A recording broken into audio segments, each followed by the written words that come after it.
I'm David Friedman. A few days ago, I found myself in a conversation with a stranger, defending my father's views about getting the government out of education. The man I was arguing with responded that education was too important to be left to the free market. It seemed to me he had it exactly backwards. If I had my choice, I'd like to get the government out of both delivering the mail and running the schools. But if I had to choose, I'd leave them with the mail. After all, if the government is in charge of delivering the mail, all that means is that some of our letters get lost. If governments are in charge of running the schools, that means that some of our children never learn to read. Education is important. It's not the only important thing. Consider the same argument applied to food. Surely food is a very important thing, and so if important things should be done by government, it seems to imply that the government ought to take over the supermarkets and the farms. The experiment has been tried. In the 1930s in Russia, Stalin collectivized agriculture. The government took over the schools, and several million Ukrainians starved to death. It reminds me of a conversation I had more than 20 years ago with a couple of Czech students in Vienna.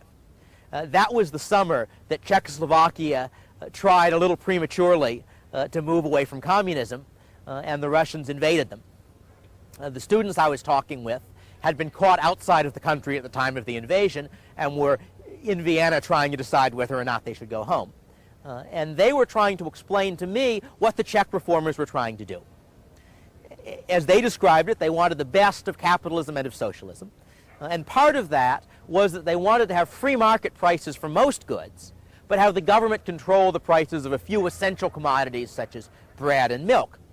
And my response, of course, was that if the free market was really better for the other things, then it was even more important to use the free market for essential commodities.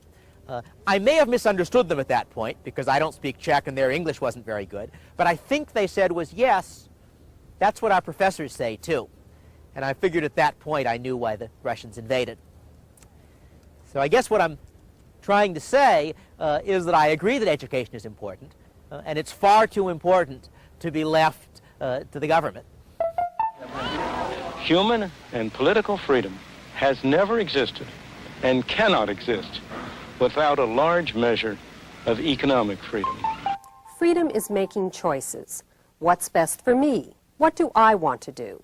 We all want to be free to choose. No government official is telling these people what to do. Parental control, parents choosing the teacher, parents monitoring the schooling. Free to live your own life, pursue your own goals, chase your own rainbow, without the government breathing down on your neck or standing on your shoes. Most of us would choose prosperity if we could, but what's the best road to that goal? Free trade set off a process that revolutionized Japan and the lives of its people. The Pilgrims tried a form of socialism over 300 years ago. Unfortunately for their fair-minded plans, they prospered only after they were allowed to keep for themselves all the food they grew. Who says economic institutions don't matter? We may dream of a perfect world, but we all know that's not possible. Hong Kong is very far from utopia. Life is unfair. There's nothing fair about one man being born blind and another man being born with sight. I do not know any exception to the proposition that if you compare like with like, the freer the system, the better off the ordinary poor people have been. Dr. Friedman has spent a lifetime studying freedom and prosperity. To him, the lessons of history are clear.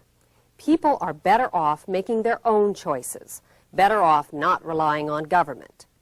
Free to choose is a survival kit for you and for liberty.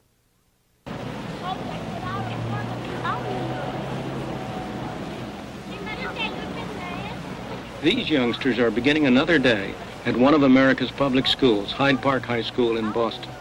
What happens when they pass through those doors is a vivid illustration of some of the problems facing America's schools.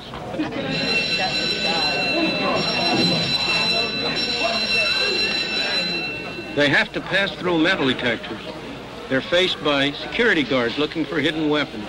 They're watched over by armed police.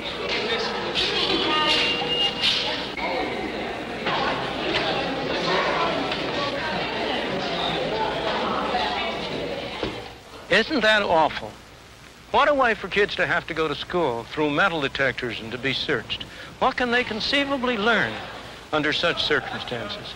Nobody is happy with this kind of education. The taxpayers surely aren't. This isn't cheap education. After all, those uniformed policemen, those metal detectors have to be paid for.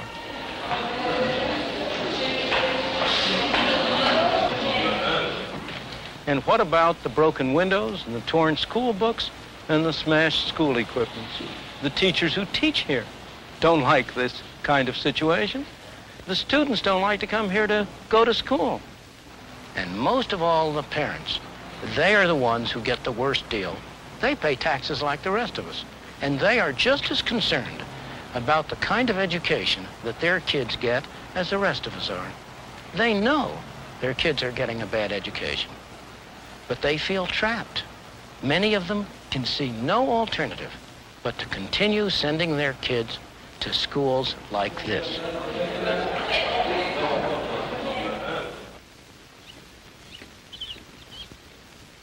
To go back to the beginning, it all started with the fine idea that every child should have a chance to learn his 3 R's.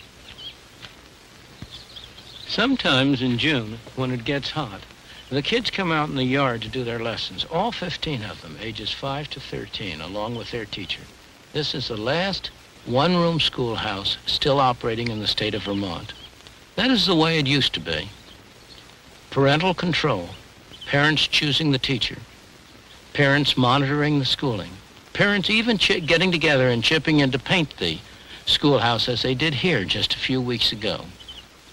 Parental concern is still here, as much in the slums of the big cities as in bucolic Vermont. But control by parents over the schooling of their children is today the exception, not the rule. Increasingly, schools have come under the control of centralized administrations, professional educators deciding what shall be taught, who shall do the teaching, and even what children shall go to what school. The people who lose most from this system are the poor and the disadvantaged in the large cities. They are simply stuck. They have no alternative.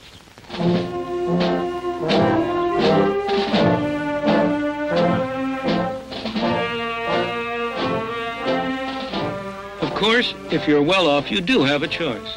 You can send your child to a private school, or you can move to an area where the public schools are excellent, as the parents of many of these students have done.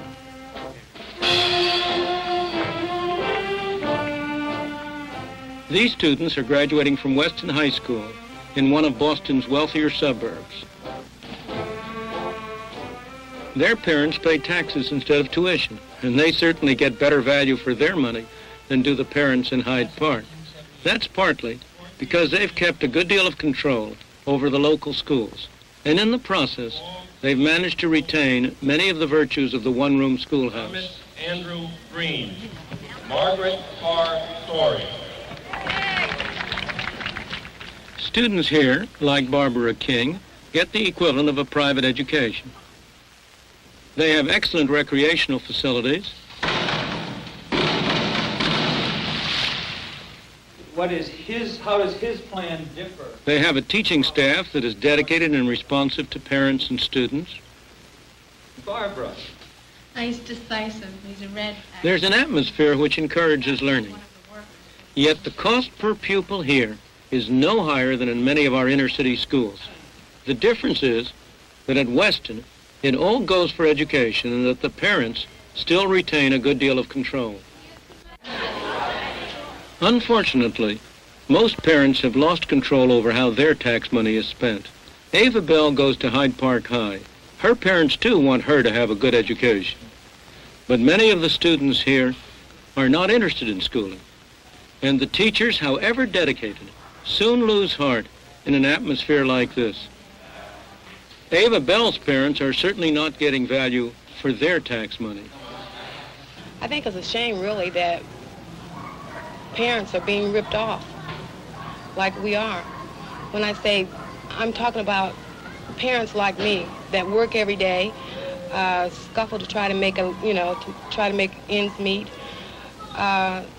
We send our kids to school hoping that they'll receive something that will benefit them in the future for when they go out here and compete in the job market. Unfortunately, that none of that is taking place out at Hyde Park. Children like Ava are being shortchanged by a system that was designed to help them. But there are ways to give all parents more say over their children's schooling.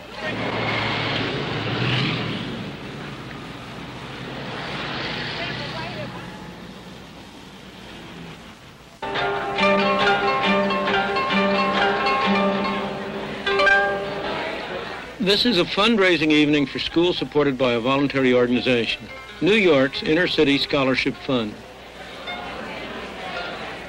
The prints that have brought people here have been loaned by a wealthy Japanese industrialist. Events like this have helped raise $2 million to finance Catholic parochial schools in New York. The people here are part of a long American tradition. The results of their private voluntary activities have been remarkable.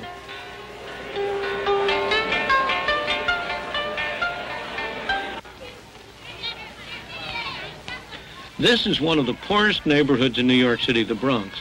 Yet this parochial school, supported by the fund, is a joy to visit. Boys and girls, we're going to start the workshop now. You start out with task 1, put the words in alphabetical order. The answers are on my... The youngsters here, from poor families, are at St. John Chrysostom's because their parents have picked this school. And their parents are paying some of the costs from their own pockets. The children are well behaved, eager to learn. The teachers are dedicated. Behavior, consistent, contrary, destruction. How old are you, honey? 6. 6. What are you working on? The cost per pupil here is far less than in the public schools. Yet on the average, the children are 2 grades ahead. That's because teachers and parents are free to choose how the children shall be taught. Private money has replaced tax money, and so control has been taken away from the bureaucrats and put back where it belongs. This doesn't work just for younger children. In the 60s, Harlem was devastated by riots. It was a hotbed of trouble. Many teenagers dropped out of school.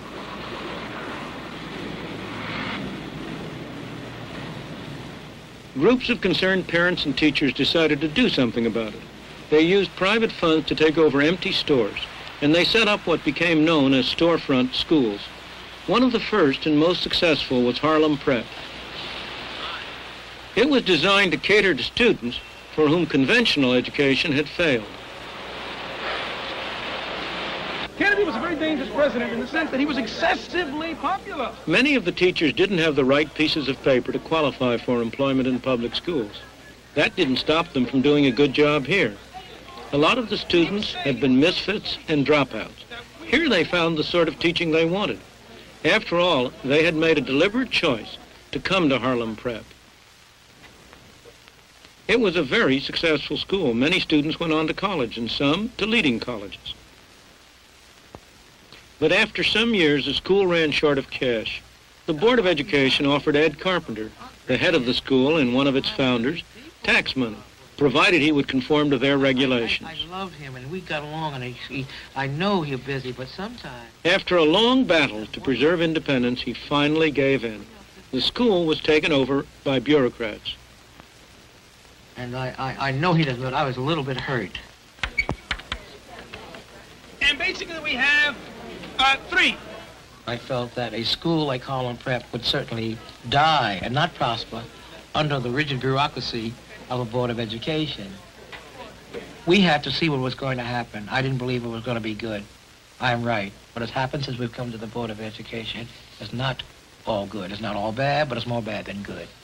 Now, again, we divide things into categories, but the categories really what? The school may not look different yet, but 30 of the former teachers have gone. Ed Carpenter has resigned. The school is being moved to a traditional school building. No one, except maybe the bureaucrats, is very optimistic about its future. Unfortunately, the strangling of successful experiments by bureaucrats is not unusual. The same thing happened in California at a place called Alum Rock. For 3 years, parents at this school could choose to send their children to any of several specially created mini schools, each with a different curriculum.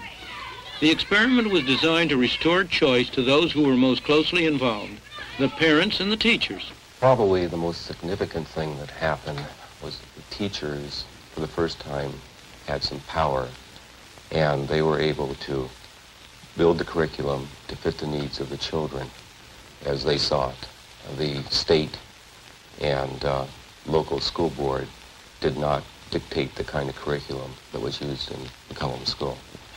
The parents became more involved in the school. They attended more meetings. Also, they had a power to pull their child out of that particular mini-school if they chose another mini-school. At least in my opinion, was... Giving parents greater choice had a dramatic effect on educational quality. In terms of test scores, this school went from 13th to 2nd place among the schools in its district. But the experiment is now over. When school resumed after the summer vacation, this was just another public school, back in the hands of the bureaucrats. Giving parents a choice is a good idea, yet it always meets with opposition from the educational establishment. This is Ashford, a town in the south of England. For 4 years, there have been efforts here to introduce an experiment in greater parental choice. Parents would be given vouchers covering the cost of schooling. They could use the voucher to send their child to any school of their choice.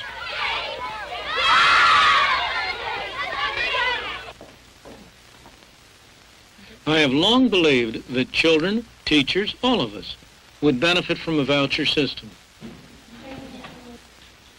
But the headmaster here, who happens also to be secretary of the local teachers union, has very different views about introducing vouchers. We see this as a barrier between us and the parent. This sticky little piece of paper in their hand, coming in and under duress, you will do this or else. We make our judgment because we believe it's in the best interest of every Willie and every little Johnny that we've got, and not because someone's going to say, if you don't do it, we will do that. It's this sort of philosophy of the marketplace that we object to. In other words, Mr. G objects to giving the customer, in this case the parent, anything to say about the kind of schooling his child gets. Instead, the bureaucrats should decide. We are answerable to parents through our governing bodies, through the inspectorate to the Kent County Council, and through Her Majesty's Inspectorate to the Secretary of State. These are people, professionals, who are able to make professional judgments. But things look very different from the point of view of parents. Jason Walton's parents had to fight the bureaucracy, the professionals, for a year before they could get him into the school that they thought was best suited to his needs. As the present system stands, I think virtually parents have got no freedom of choice whatsoever. They are told what is good for them by the teachers. They are told that the teachers are doing a great job, and they've just got no say at all. If the voucher system were introduced, I think it would bring teachers and parents together, I think closer. A parent that is worried about his child would remove their child from a school that wasn't giving a good service and take it to one that was. And if a school is going to crumble because it's got nothing but vandalism, it's generally slack on discipline, and the children aren't learning, well, that's a good thing from my point of view. Even good schools like this would benefit from a voucher system, from having to shape up or see parents take children elsewhere. But that's not how it looks to the headmaster. I'm not sure that parents know what is best educationally for their children. They know what's best for them to eat. They know the best environment they can provide at home. But we've been trained to ascertain the problems of children, to detect their weaknesses, to put right those things that need putting right. And we want to do this freely, with the cooperation of parents, and not under any undue strains. Well, I can understand the teacher saying, yes, it's a gun at my head, but they've got the same gun at the parents' head at the moment. the parent goes up to the teacher and says, well, I'm not satisfied with what you're doing, and the teacher can say, well, tough. You can't take him away, you can't move him, you can't do what you like, so go away and stop bothering me. That can be the attitude of some teachers today, and often is. But now that the positions are being reversed and the roles are changed, I can only say tough on the teachers. Let them pull their socks up and give us a better deal and let us participate more. In America, there is one part of education where the market has had extensive scope. That's higher education. These students attend Dartmouth College, a private school founded in 1769. The college is supported entirely by private donations, income from endowment, and student fees. It has a high reputation and a fine record. 95% of the students who enroll here complete their undergraduate course and get a degree. The students here pay high fees, fees which cover most of the cost of the schooling which they get. Most of them get the money from their parents, but some are on scholarships provided either by Dartmouth or by outside sources. Still others take out loans to pay the costs of schooling, loans which they will have to pay back years later. Still others work either during the school year or during the summer to pay the costs. Many students work in the college's own hotel. This girl is helping to pay her own way, which is pretty good evidence that she's serious about getting an education. Lovely sauce for the fish. Sure, it's a lemon and butter sauce. Would that be okay? Parents of prospective students come here on shopping expeditions to check out the product before they buy. What you have here is a private market in education. The college is selling schooling. The students are buying schooling. And as in most such markets, both sides have a strong incentive to serve one another. For the college, it has a strong incentive to provide the kind of schooling that its students want. If it doesn't, they can simply pick up and go elsewhere. For the students, they want to get their money's worth. They are customers, and like every customer everywhere, they want to get full value for the money they are paying. Really would like to know where the chromium is binding on these nucleotides. There is some stuff here if you want. Full program in. The students, in effect, earn part of their keep by helping to solicit alumni for contributions, knowing full well that they will be solicited in their turn. If we could get any sort of pledge from you, it would be greatly appreciated. It's another way in which the real value of education is brought home. Right. Well, I can't tell you how much the alums... Really, it's because of your donations and people like you that I'm able to go to Dartmouth. Otherwise, I'd be paying more than $12,000. Well, thank you. You pay about 50% of our tuition. I don't know if you're aware of it. Oh, that's fine. Actual pledges and This may not be the usual idea of an economic market, but it is nonetheless a marketplace where buyers can choose and sellers must compete for custom. Right, I realize that, too. What happens when the educational market is distorted? Look at state colleges and universities. Their fees are generally very low, paying for only a small part of the cost of schooling. They attract serious students, just as interested in their education as the students at Dartmouth or other private schools. But they also attract a great many others. The University of California at Los Angeles. For those students who are here as a pleasant interlude, going to class is a price they pay to be here, not the product they are buying. We frequently wind up with people who cannot compete favorably with even the average person here. The justification for using tax money to support institutions like this is supposed to be so that every youngster, regardless of the income or wealth of his parents, can go to college. A few youngsters from poor families are here, but not very many.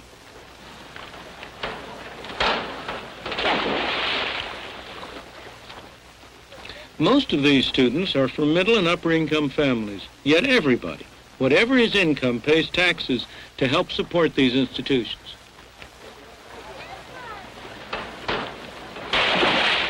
That is a disgraceful situation.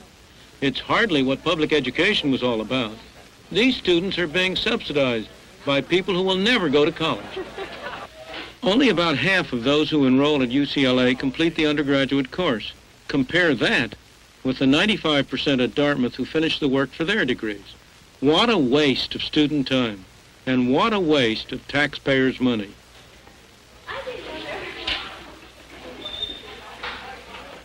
What should we do about this disgraceful situation? We must have a system under which those who are not able or do not go to college are not forced to pay for those who do.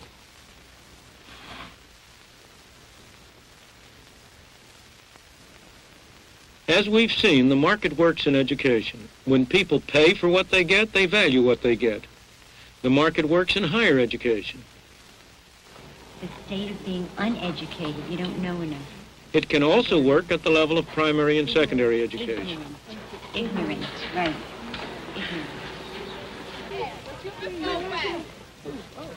Until we change the way we run our public schools, far too many children will end up without being able to read, write, or do arithmetic. That's not what any of us wants. The system is not working, and it is not working because it lacks a vital ingredient. The experts mean well, but a centralized system cannot possibly have that degree of personal concern for each individual child that we have as parents. The centralization produces deadening uniformity. It destroys the experimentation that is a fundamental source of progress.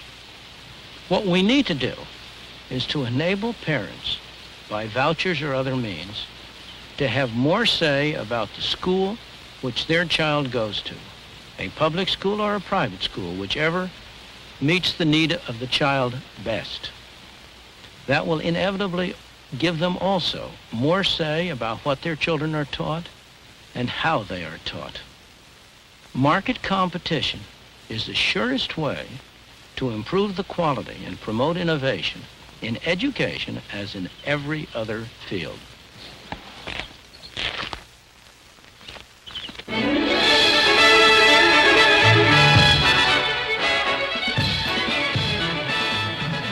Welcome to Free to Choose. Joining Dr. Friedman tonight for a discussion on what's wrong with our schools are Dr. Gordon Tullock, who is Professor of Economics and Politics at the University of Arizona, and Dr. Henry Levin, who is Professor of Economics and Education at Stanford University. Dr. Levin, let's start with you. What's wrong with giving parents the choice where to send their children to school? Oh, I like the idea of giving parents the choice of where to send their children to school within the public sector, in schools that are concerned about the social benefits of education, that is creating a society where there's a common set of knowledge, social cohesion, and so on. So that would be my goal. Dr. Friedman, what's wrong with public school choice? There's nothing wrong with public school choice. There's something wrong with limiting choice to public schools. Public schools should not be in a monopoly position. They should have to compete with private schools. If you want to know what's wrong with public school choice, tell me, just look at the post office and see what's wrong with giving the government a monopoly in delivering first-class mail. Why should a parent be restricted to using his tax money and the tax money that's assigned to him by others simply in those schools that are run by the government? In the first place, the last letter that Milton Friedman wrote to me took 5 days to get from San Francisco to Tucson. This is a byproduct, but nevertheless true. But secondly, you've got to remember, we let the parents make a lot of choices with respect to education by voting in the school boards or voting the people who elect the boards. We let the parents decide whether we should have military forces in Iraq, this being a democracy. I don't see why we shouldn't let them make their decisions by themselves instead of indirectly. Well, yeah, my concerns here are the following. By the way, I should mention to you that in Palo Alto, where I am a member of the school board, so I can be your bureaucrat here, we have just voted in a policy that all graduates of Palo Alto high schools, we have 2 of them, will be proficient in foreign languages. That will be a requirement for graduation. There's no private school in the country, to our knowledge, and we've made an extensive search that sets that kind of standard. Why should there be? Why should you be able to tell John and Jane that they necessarily have to be proficient in a foreign language. Maybe they'd rather be proficient in music or in mathematics or in something else. I don't see that that's anything for you to boast about. It's just a demonstration of your willingness to replace their judgment by yours. But then you'd have to tell me, what are your social concerns about schooling? Because to justify public funding for elementary and secondary schools, surely there are social benefits that are worth paying for. Otherwise, no one should expect the government to pay for schools. Well, you've raised a very good question, because in fact I have become increasingly doubtful whether there is any case for government funding of schools. But the argument has always been that you need people who can read, write, and do arithmetic, who have some knowledge of history and of the society, in order to have an educated citizenry in which a democracy can operate. And I think there's a great deal of sense to that. Should we agree on ways of making decisions in the public sector? That is, should people have some notion that, in fact, we do have a system of government, that, in fact, we do debate issues, yes, ultimately we take votes on issues and work? Tell me how that's related to being proficient in a foreign language. Oh, the foreign language is one concern. In other words, that's a concern that well, I have. But where does that, how is it justified? The foreign language or knowledge of government processes? Excuse me, I agree with you that you need some knowledge. And I agree that in any system in which the government is going to provide money for people to go to school, it is not inappropriate that they should specify certain minimum requirements in spending that money. And I would agree with you that one of those minimum requirements would be some knowledge of the mechanisms of government. But it certainly doesn't include proficiency in a foreign language, and yet that's what you're proud of. But then what you say, that we're in agreement on the principles that we should specify certain criteria for schools, but on the other hand, you're saying that parents should just have a choice of a school regardless of what it does. At least that's my understanding. No, I'm not saying that at all. Could I interrupt? In the latter part of the 19th century, the schools were subsidized. In England, you could send the children anywhere you want, but the subsidy depended on how many children passed certain specific examinations. If 90% passed, you got a high subsidy. If 10% passed, you got a very low subsidy. You could have complete private, and many of these were church schools and private schools. You could have a very large degree of autonomy and a control of what is actually taught just by this examination. Very simple procedure. Dr. Jellick, don't we have exactly the opposite of that now? We now fund schools that have disadvantaged students who may in fact not be doing well get more money. Well, no, that would have been true in England too. The special problem of disadvantaged students is a very real one, and I don't think anybody feels that they should be treated exactly like students who aren't. The question really is the technical way of dealing with them, and that is not an easy question. He's an educator. Let him answer that one. But I want to go back to this other question. You can provide, the government can provide money without producing the product on which the money is spent. In fact, most of its money is spent that way. Yeah. The government gives people food stamps with the requirement that it be used to buy only food. But the government doesn't run the grocery stores in which they buy the food. There is no contradiction between saying we give a parent a voucher, which may be used only for buying education in schools which satisfy these minimum requirements. There's no contradiction between that and saying that schools may be privately run. They may be run by churches, they may be run by corporations for profit, they may be run by non-profit organizations of parents, or what else.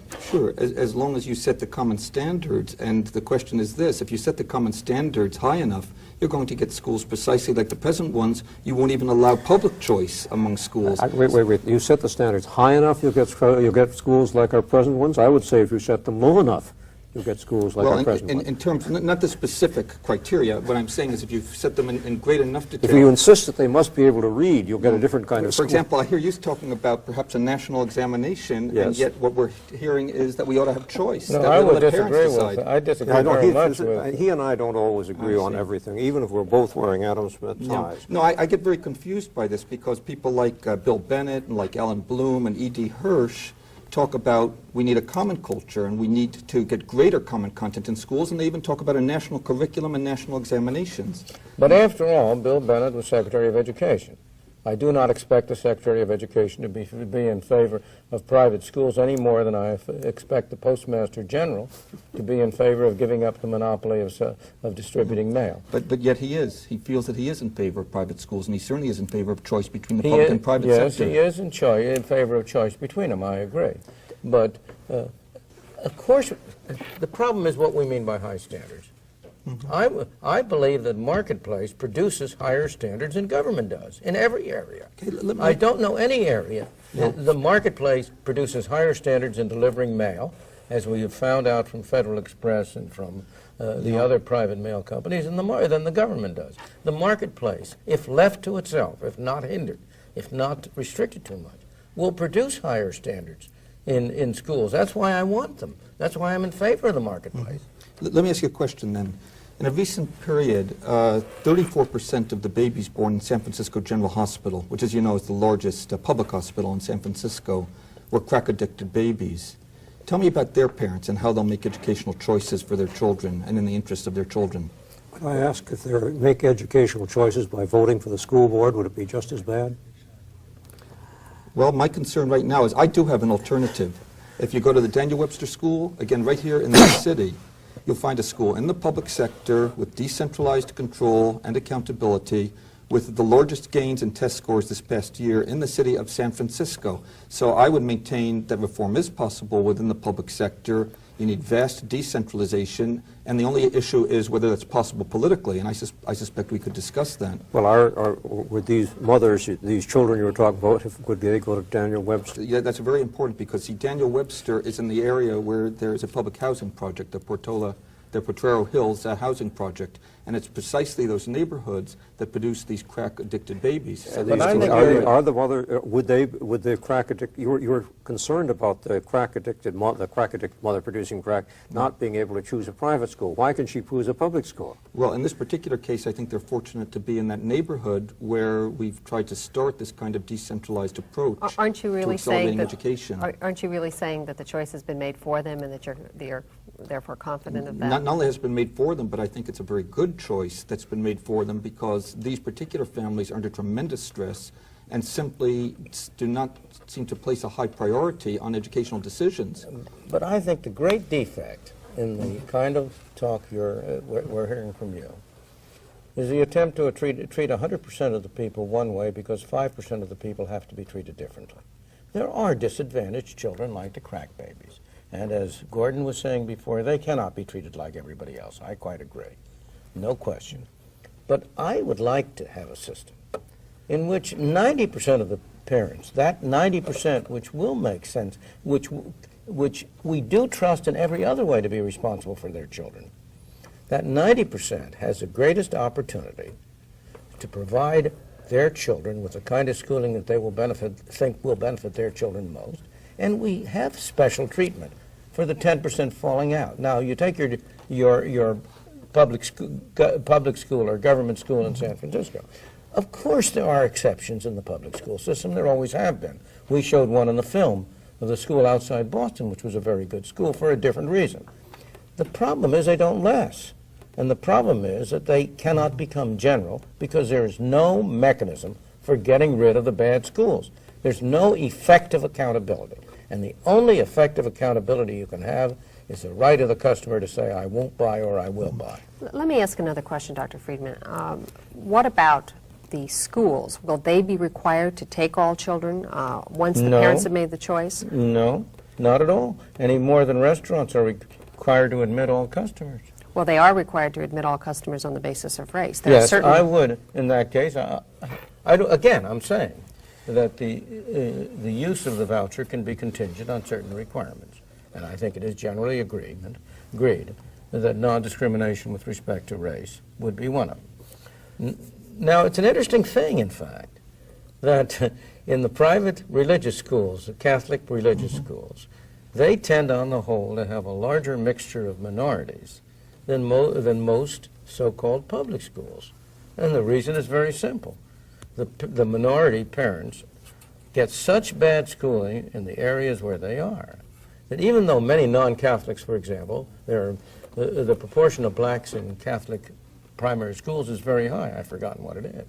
but they get a better schooling there. They feel they have better discipline. And they're willing to pay for it. And they're willing to pay for it. But if that's true, it's interesting that the Coleman results show that although the private schools outperform the public schools academically, it's by a very small amount. That is, the private schools, adjusting for race and social class, are about the 52nd percentile relative to the public schools being at the 50th percentile. And what's of interest to me is, why is it that 48% of private school children are performing below the average for public school children? The answer to that is that you have only a very limited degree of competition in the private schools.